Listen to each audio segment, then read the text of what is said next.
Welcome to the Hay Kings podcast, brought to you by Vermeer, your expert in hay and forage equipment. As haymakers gear up for their busy season, we thought it'd be a good time to talk about some of the spring tools that you can use trying to get hay put up, and that's to say baling high moisture hay, balage, or silage, whatever you call it.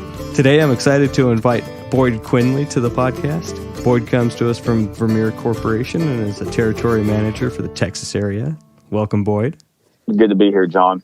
Like I said, my name is Boyd Quinley. I'm a territory manager in the central and the southern part of Texas for Vermeer. Been with Vermeer for 7 years now. I had the opportunity to work in several different territories and just come back to Texas here and looking forward to a good hay season. Can you take me through your history in the hay and forage industry? Sure. So I've got a hay and cattle background, been in the cattle business, put up hay. The real opportunity I got was before I worked for Vermeer, worked for several large dairies in the area putting up, high quality silage hay.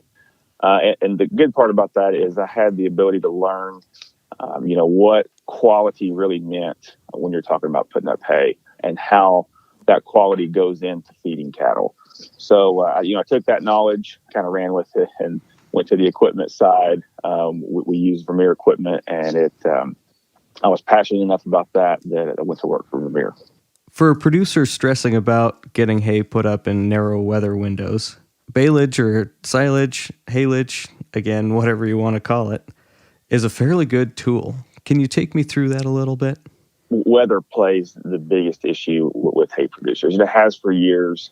And the advantage that putting up silage hay really gives us is, we can get a forecast pretty correct in 3 days. Trying to extend that out 5, 6, 7 days. We can all have our words we use for weathermen, but it's really hard to get out to that 5 to 7 day window. 2 or 3 days, we're accurate a lot of the time. So when you're putting up silage hay, it gives you the ability to put that hay up in that shorter window because, we're not having to dry that hay down as long. So it gives us the ability to get in and get out in that window to where we're getting that rain, on your next cut of hay. So you talked about that weather window. How much on average do you see that reduced when someone transitions to silage? That's a good question, and I'll answer it as it depends. There's a lot of variables. Number one, heat. So, a lot of times in the spring, we're baling at 75 degrees as opposed to 85 or 90 in summer. Your heat, your humidity, your ground moisture, all that kind of plays into it. I'm going to say, in my experience, if you're talking about winter crops, so rye, wheat, anything like that, I'm going to say a minimum of 24 hours. So you're going to cut it one day, bale it the next. Like I said, now that could be extended a little bit, if you're cloudy, but a lot of times, cut it the day before, bale it the next day.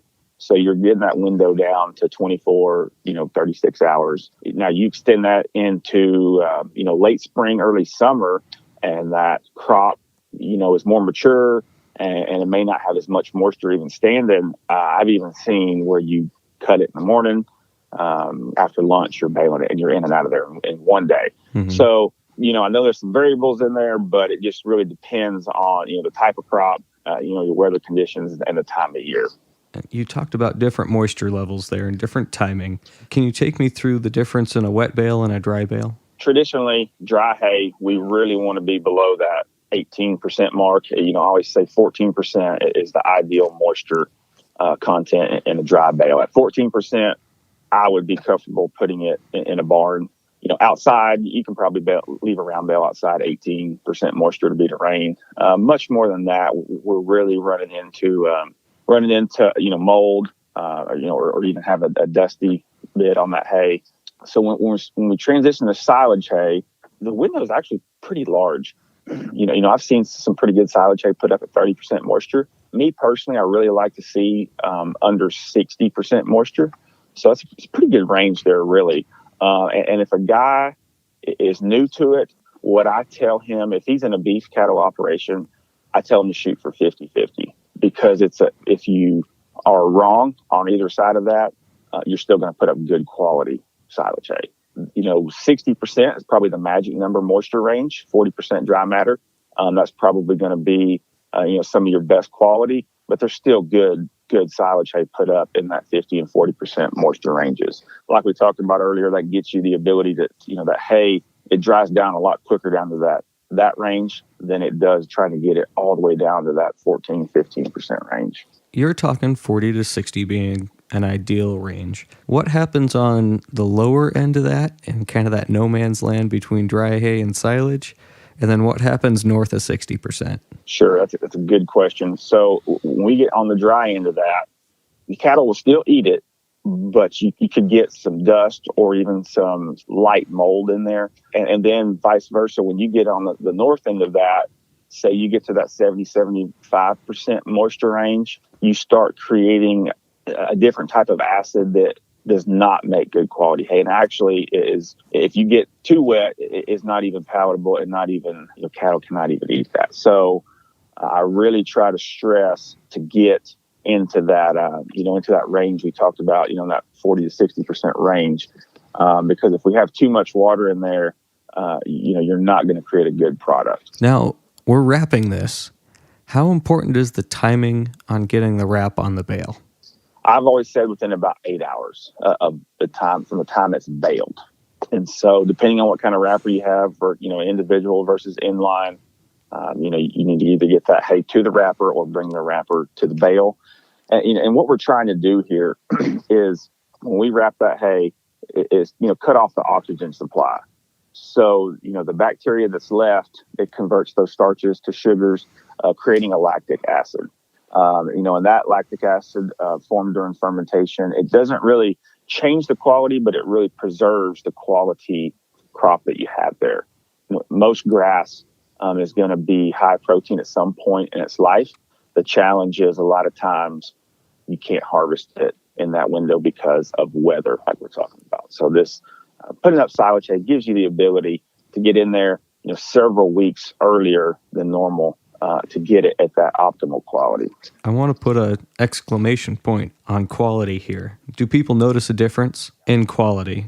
I have seen some wheat and some oat hay push alfalfa quality by putting up correctly in silage hay. You're bumping that 24, 25% protein on, on some wheat and oat hay. So the advantage to that is you have to feed less byproducts to your cattle. So say you're in a beef cattle operation, you have to feed, less cubes, less byproducts, because your hay is so much higher in protein. You don't have to feed as much of it. So, you're already putting fertilizer out. You're already going through the process. You're just taking advantage of when that grass is the highest quality. So because you're getting in there and getting on that crop when it's at its optimum, can you talk about the other benefits that you get from that besides the timing and avoiding the weather damage? Yeah. So, depending on the crops you're in, say you are in an alfalfa, you're going to get a lot better leaf retention because we're not letting that crop dry down too much. And we're also getting, 100% of what we're baling. So when you take that crop to the wrapper, we wrap that hay, you pull it out that winter, there's no, no bad spots on the bottom, no waste. You're getting 100% of what you put into that bale. And what about palatability? Yeah, so the palatability, is a lot greater because that crop is, is softer. We don't get it dried down too much. Cattle really like the moisture content in that hay, and you're going to get a lot better consumption out of that bale, whether you're feeding, beef or dairy cattle. What does someone need as far as equipment goes for putting up silage hay? I like to ask producers a couple questions. What's your bale count you're trying to put up? If you're going to do 200-300 bales a year in silage hay, you can take your normal dry baler and we can add a kit to it, to help with some buildup. But you can bale some silage hay, no problem. Now you start telling me you're wanting to put up, bumping 1,000, maybe 2,000 bales of silage hay. I'm sure going to try to push you into a true silage baler, what we call it. And at Vermeer, our silage balers are 604 Pro and 504 Pro. So depending on, how big of a bale you want. And these balers just have some features and benefits that are really going to help you if you're putting up, a little bit higher volume of silage hay. The number one thing that both of them do that you notice right off the bat is density. And density to me is the biggest issue when you're talking about quality, because we're trying to get all the oxygen out of that bale.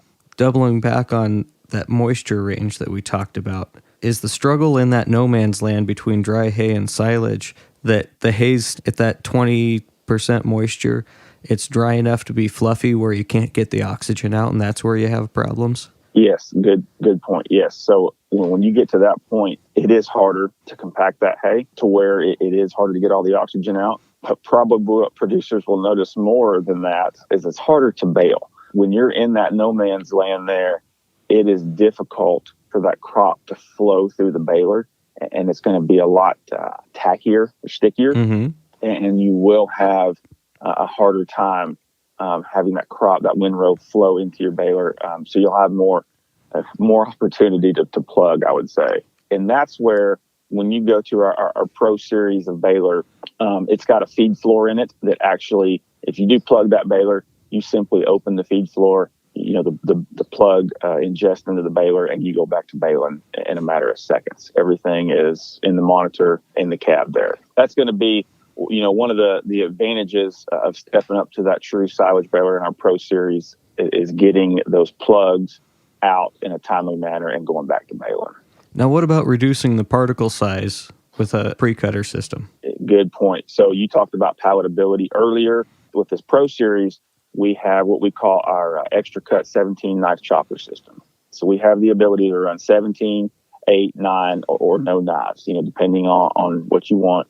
Chopping that hay down really does several things. Number one, it allows us to put more product into a bale of hay, put more hay into a smaller package. So we talked about density. So when we chop it, we're actually going to create better density and get more of the oxygen out of that bale.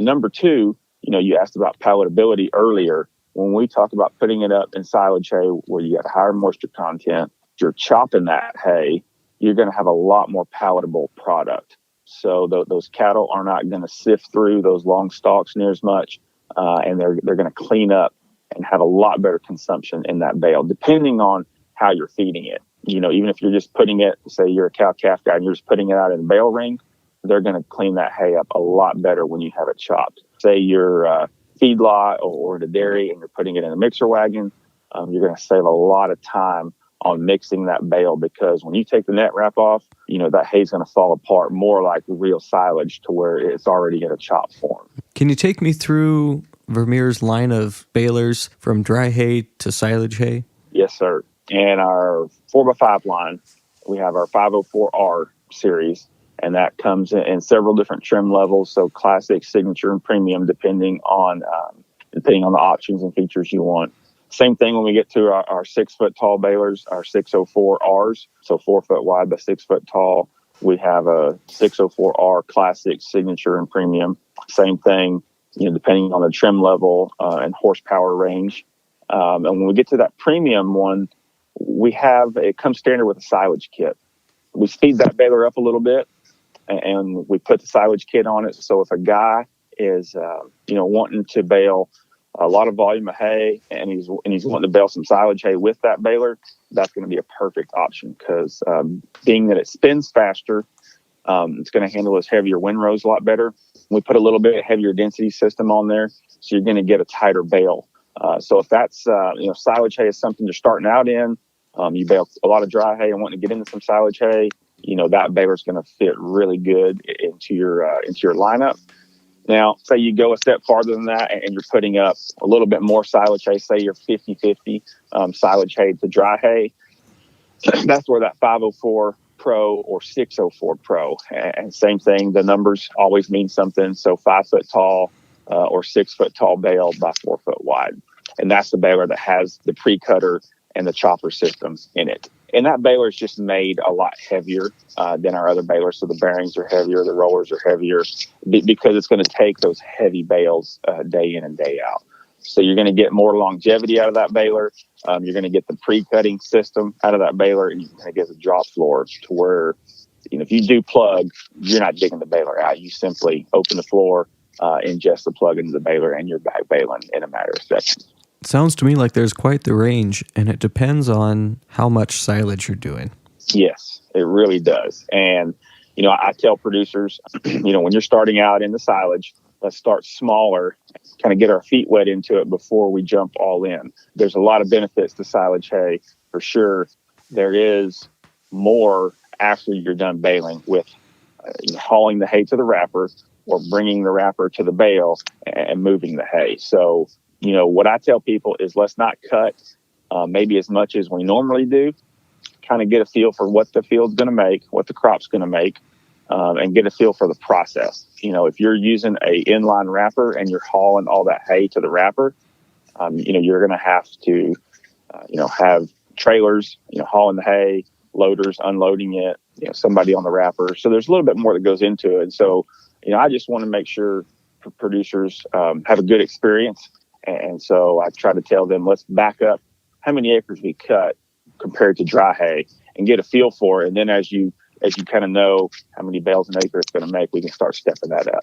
So what I just heard you say in all of that moisture range really matters. The ideal range is 40 to 60%.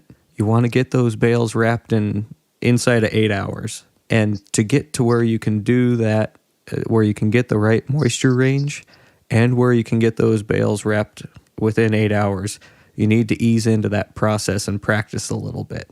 Yes. I've seen it before where you're in, say, an early season, like a wheat or a rye, and get some good rains, and you go start baling, it's making 4 bales to the acre.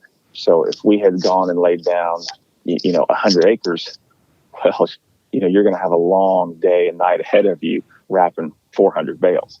So, where if we had started with, 10 or 20 acres, it's a lot more achievable, and you can figure out where your moisture range is on that crop. So that way, it needs to lay for 24 hours to get to that 60% moisture. Okay, perfect. Where if you had laid down, say that 100 acres, you may start at that 60% range, but by the time you're done, you're going to be lower and maybe even that 20 or 30% moisture range at the end. It's as much for practice with the newer producers, but it's also to keep that hay in that window, that moisture window we're trying to get into, and not letting it get too dry on the backside. One last thought that I want to share. I've done a little bit of this. I made marshmallow bales a couple of years ago on my alfalfa field. What I found is I was able to get in on that field, knock it down in 2 pieces because I took smaller bites than I normally would. Normally, I'd just knock the whole field down if I was making dry hay.